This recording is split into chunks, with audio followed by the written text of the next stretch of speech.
This episode of SMG Viewers Comments is brought to you by Sound Addicted. It's Friday. Do you know who your bass player is? Yeah, he was passed out on somebody's lawn in last week's episode.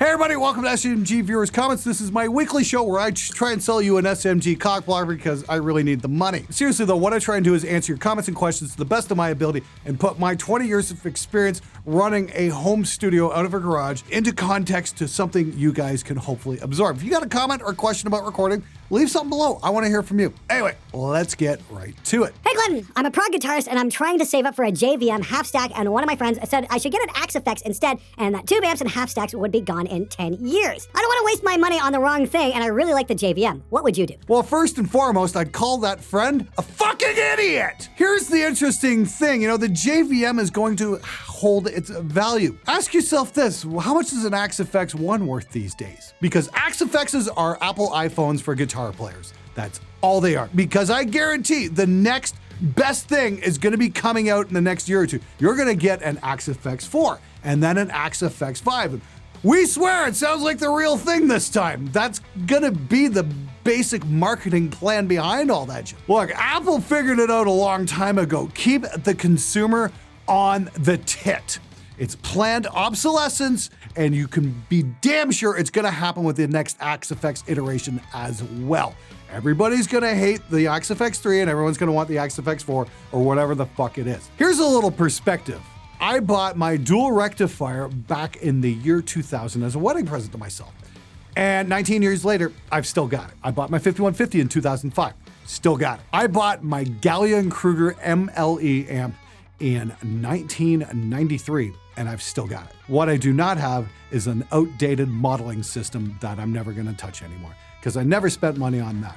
Here's the thing, if you like the sound of a JVM, go for it. You know what, they're awesome sounding amps, especially, you load them up with pedals in front, they can just sound absolutely fucking beastly. And if you like that sound, stick with it, because it's a sound that has a proven track record. And chances are 20 years from now, you're still gonna be playing it, or at least still have it and pull it out once every now and then.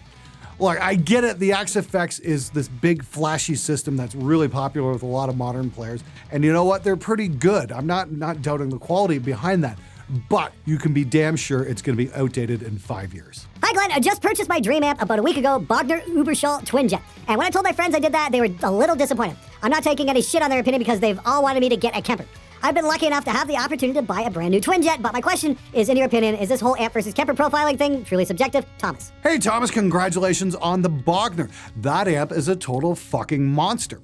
Here's something about the Kemper, and I'm sure Ryan Bruce over at Riffs, Beards, and Gear would completely verify this, is that although the Kemper is an outstanding system, it does have a certain sound, and it's very easy to pick out if you know what to look for. It's got a certain plasticness to it, it's got a certain digital signature to it. In comparison though, that Uberschall's a fucking monster. It's probably gonna last you a lifetime and it won't get outdated because the technology has been fleshed out and it fucking works. So my advice to you, bring it to band practice, crank that fucker up, and tell your friends to shut the hell up. I can't believe that covering the mic is such a huge issue. I thought that holding away from you mouth was common sense. Oh well, you have to learn somewhere, I suppose. You're gonna find as you work with more and more musicians, common sense isn't really something you run into very much. In the early 90s, I was in a hardcore band that recorded a few times. One time when he went to mix, the engineer played us a Spin Doctor CD as an example of how he thought our songs should be mixed. The Spin Doctors, the trailblazers of the hardcore sound. What the fuck was that guy thinking? Hey Glenn and comment dwellers.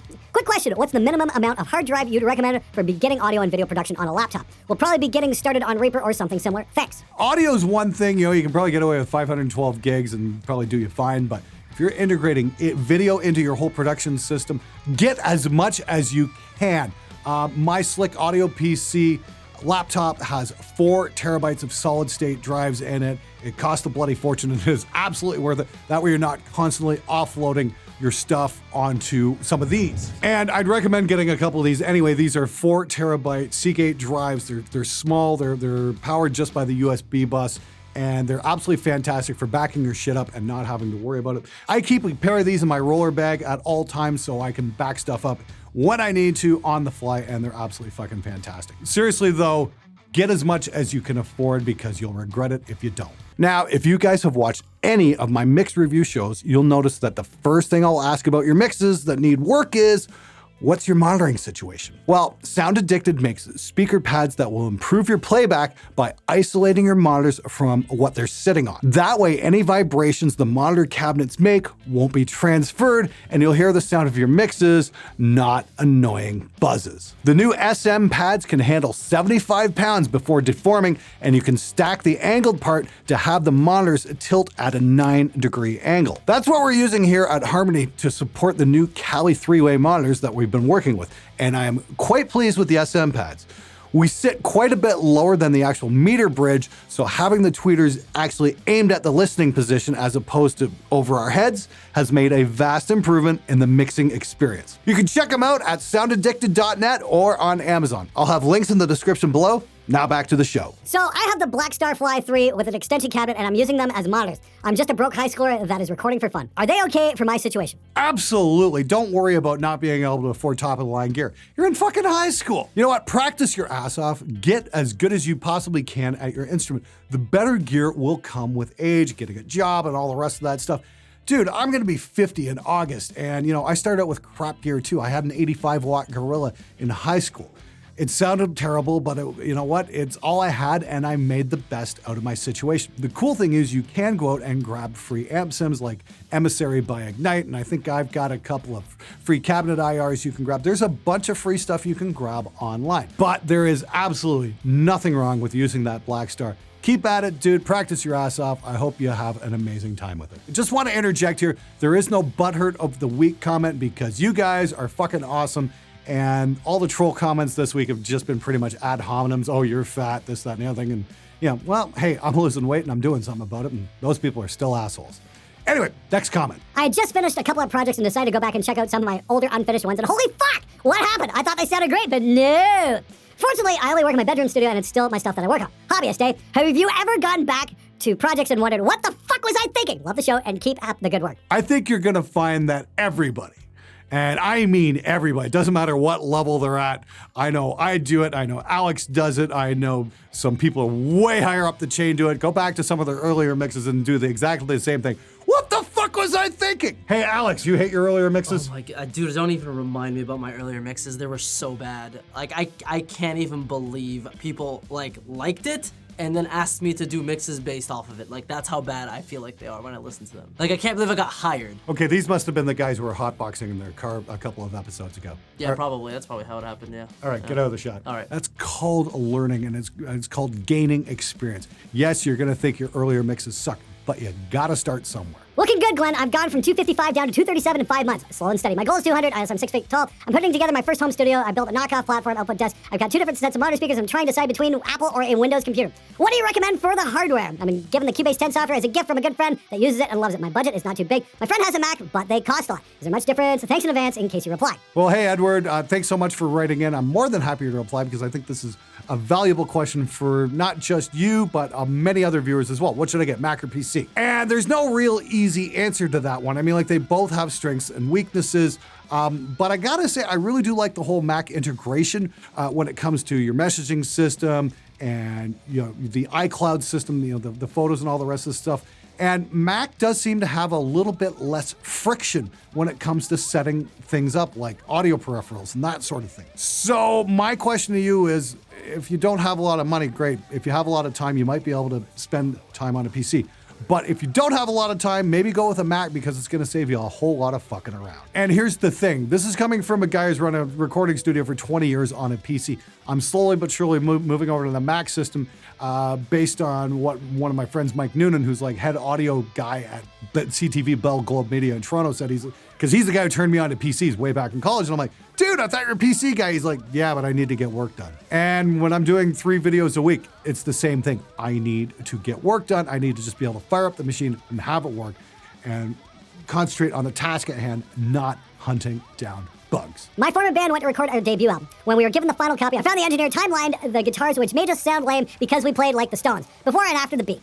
He then replaced the drums with MIDI drums and auto-tuned the vocals. Needless to say, I pulled my songs and all my tracks off the project. It's taken a few years to get a new band together, but we found the engineer is the only recording studio here. We're recording demos on my 24-track Zoom recorder, so give the guy how we want to sound. Thank you for your videos. I send out links to my band when they inline to what's going on with us. The Line 6 amp was dumped. Okay, John, I'm just going to say right now, that was a little hard to follow. Try and be a little bit more cohesive with what you're trying to say. It just makes the show go along a lot easier, and I don't have to sit there and read the thing out like 7 different times before I can finally follow whatever parameters you're trying to address us by. Now, I'm very sorry that your engineer decided to fuck with everything, but that just seems to be standard procedure these days. It's just, timeline everything, replace everything, and so you guys sound way better than you actually are. If you're going for a Stones vibe, maybe sit down with them and tell them, look, we're going for a Stones vibe. We really don't want to do this. Can you make this kind of record? That would be my suggestion. And if you can't, go find someone else, or better yet, just do it yourself. Check out Pro Mix Academy for some lessons for mixing and tracking, all that kind of stuff. There's some really great shit in there. You rock! You can hear your professionalism and the audio quality of your uploads. Could you do a tutorial for other YouTube content creators? Yes, I can. I'm going to throw that on the list today, especially about podcasting and shit. Just got this the other day at the URM Summit in Vegas. This is the Rode Pod Mic. These things go for $99, and they're basically like a $99 SM7, except it's got a pop filter built right in. I'm going to do a couple different things about audio, podcasting, and all that kind of stuff. I think it should be kind of fun. Thanks so much for the suggestion. Look for that real soon. Alex is off camera saying, oh, the SM7 has a built-in pop filter too. It fucking sucks, Alex! It doesn't fucking work! Oh, it has a pop filter. It doesn't actually fucking do anything, but it does have a pop filter. Well, you were right. Congratulations, man. You're number one in my book. I'm confused. Does that mean don't date your own sister, or does that mean don't date your bandmate's sister? Thanks. In this case, I'd recommend not dating either. It just saves a whole lot of grief. Rule number 37, never be in a band with someone who dates their sister. With one exception, you're in a country band. Been to Nashville, can confirm. I dated my keyboard player, married her, got 5 kids, and 15 years later, the band still exists. Obviously, nobody got you birth control as a wedding present. Seriously, though, hey, congratulations. If you made it work, that is awesome, and that you guys are still together, that's great, too. Congratulations on having 5 kids. Yeah. Anyway, must be fun around your place in the mornings. But you are definitely the exception to the rule. Studies have proven that when band members get together in a romantic relationship, it winds up destroying the band more often than not. Stupid question, but I'm curious. How often do you clean your studios and dust, and is dust an issue with equipment? Cheers. Well, the short answer is not nearly enough, but we do clean it up. And yeah, try and keep dust out of your mics, especially if you've got mics set up. Maybe put like a sock or some kind of plastic bag over them to keep the capsules clear of dust, because that can ultimately fuck with your sound. So yeah, a little regular maintenance definitely goes a long way, and it's probably something we should do a little more around here. Dude, saw you in Glendale. Dude, I think I know who you were. I think you were sitting at a bench and whatnot. You kind of looked up and whatnot. Here's the thing. If you see me in public, please don't be shy. Stop me, say hello. I've always got time to make for people who watch the show. So please don't hold back. You can yell, fuck you, Glenn, that kind of thing. I don't give a shit. It's all good. I've got a sense of humor, and I've got more than enough time to take a few minutes out of my day to spend talking to you. It is my absolute honor and privilege. Could you do a tutorial EQing drum samples with recorded drums? Okay, what? Am I EQing samples or recorded drums? I don't think that quite made a lot of sense. But I was talking to a rep from TuneTrack the other day. We actually had a very good conversation about the whole philosophy, and we're kind of on the same page on a number of things. So yes, I might actually do a drum sample mixing tutorial at some point, because I know that's like 90% of you guys out there are working with drum samples. So, I'm not afraid to cut into some new territory and maybe learn a thing or two on this journey as well. Alex just kind of chimed in there, and it's like he was saying he thinks it might be if you sample a kit, your own kit on your recording, your sample replacement that way. I could probably do something on that as well. That might be worth something to look into. I've definitely done that on a number of projects over the years. I'll sample the kit at the end of a drum session, just kind of as a safety net. And yeah, I can do a little tutorial on that. That might be fun. Meanwhile, if you want some absolutely amazing drum samples, you can check out the sample set I did with Warren Hewart at that castle in Germany. We did some bottom style drums, and those things just sounded absolutely fucking massive. I'll put a link in the description below. Those are free download. I highly recommend grabbing them, because They are an awful lot of fun. What about when the other guitarist in your band starts dating your daughter? Yes, this happened. Well, what that means is it's time to fucking retire because you're too fucking old, Lee Daffrin from the fretboard.co.uk. All right, everybody, that's it for this episode. Thank you so much for watching. Thanks for subscribing. Smash that bell and all that YouTube jazz. It goes a long way to helping the show out. And if you haven't got in on the SMG Cockblocker Noise Gate pre-order, make sure you do. And all you guys who ordered one already, I'm going to have some updates for you guys real soon. I'll let you know as soon as I know something. Until next time, keep those comments and questions coming. And as always, we'll make some great music together. See you later.